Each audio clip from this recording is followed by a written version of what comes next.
Hello and welcome.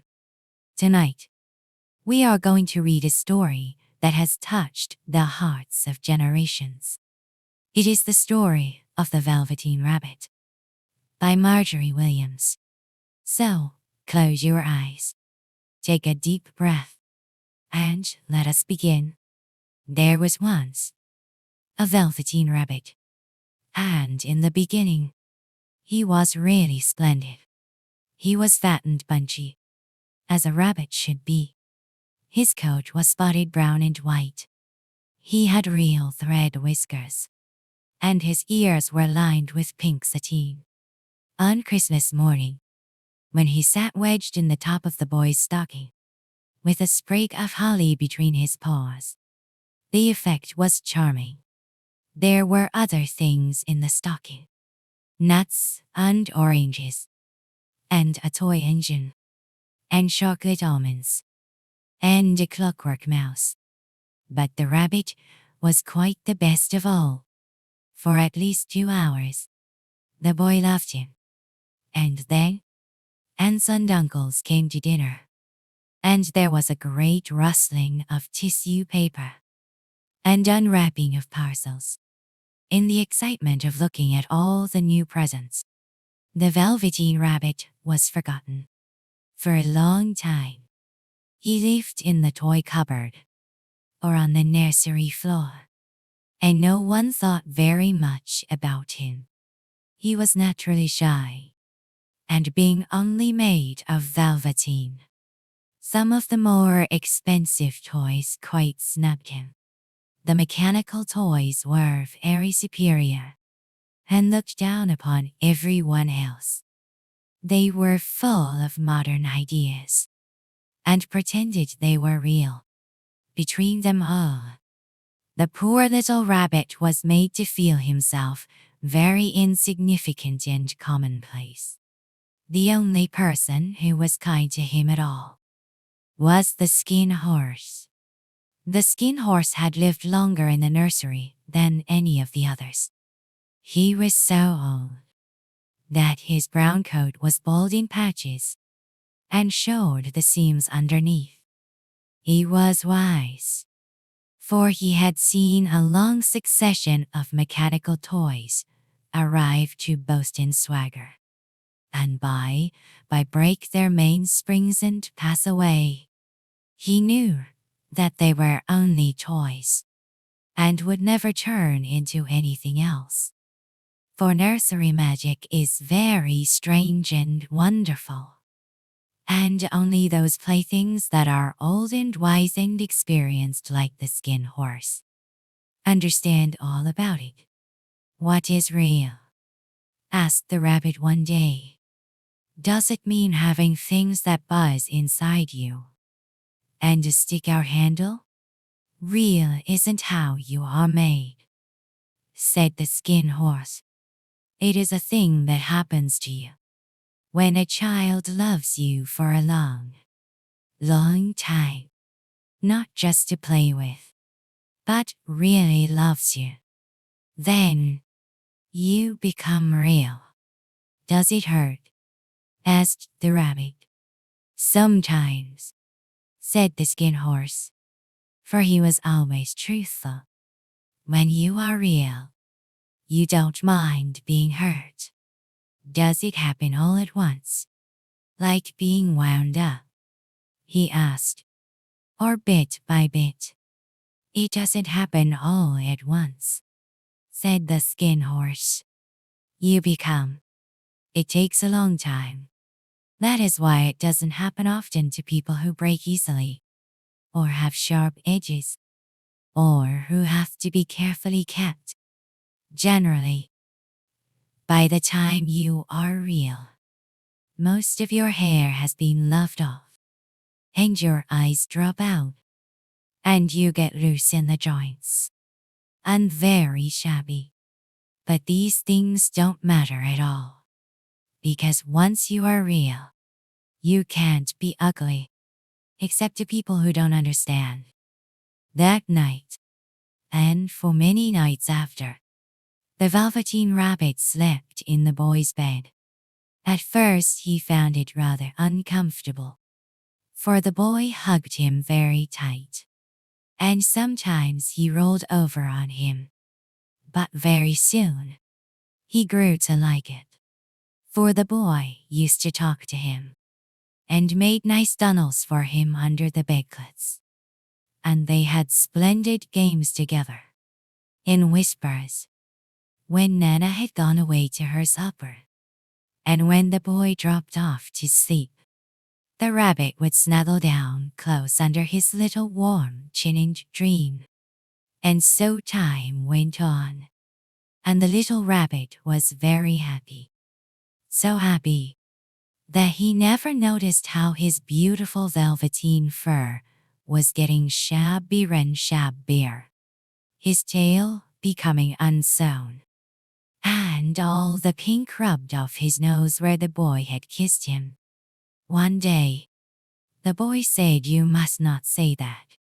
He isn't a toy. He is real."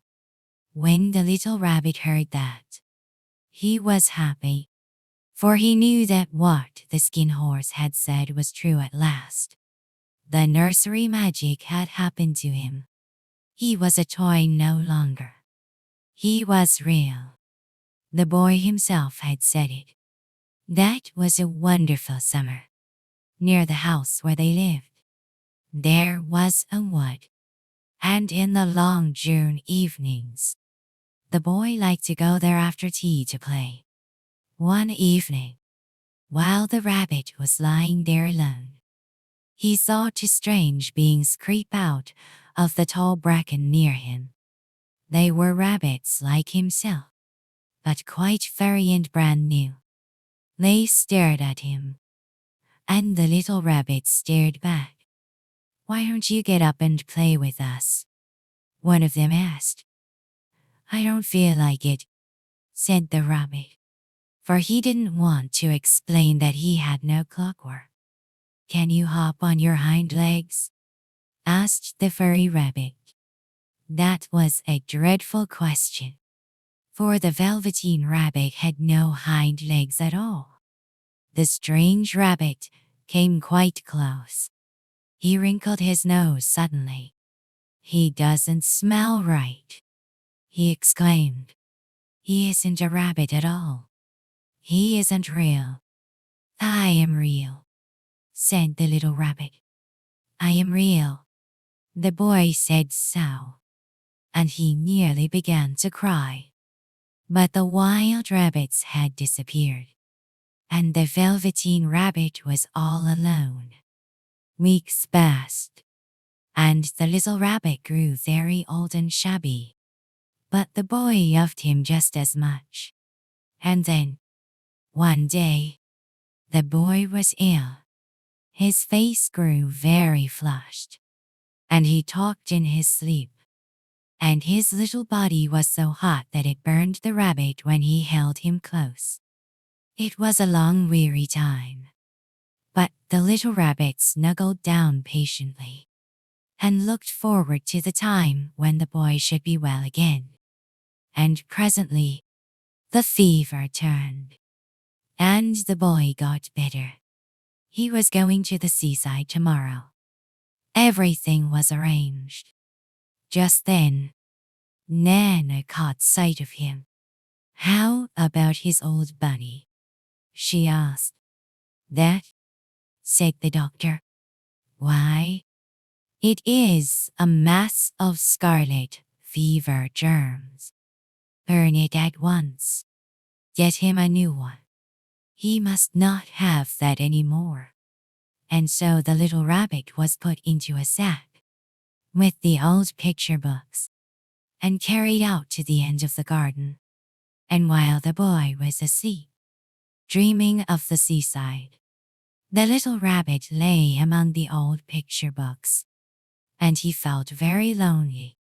He thought of those long sunlit hours in the garden. He thought of the skin horse, so wise and gentle. Of what use was it to be loved and lose one's beauty and become real if it all ended like this? and a real tear, trickled down his little shabby velvet nose and fell to the ground. And then a strange thing happened. Where the tear had fallen, a flower grew out of the ground, and out of the blossom there stepped a fairy. She came close to the little rabbit and gathered him up in her arms. "Little rabbit," she said, "don't you know who I am? I am the nursery magic fairy," she said. "I take care of all the playthings that the children have loved. When they are old and worn out, and the children don't need them anymore, then I come and take them away with me and turn them into real." "Wasn't I real before?" asked the little rabbit. "You were real to the boy," the fairy said, "because he loved you. Now you shall be real to everyone."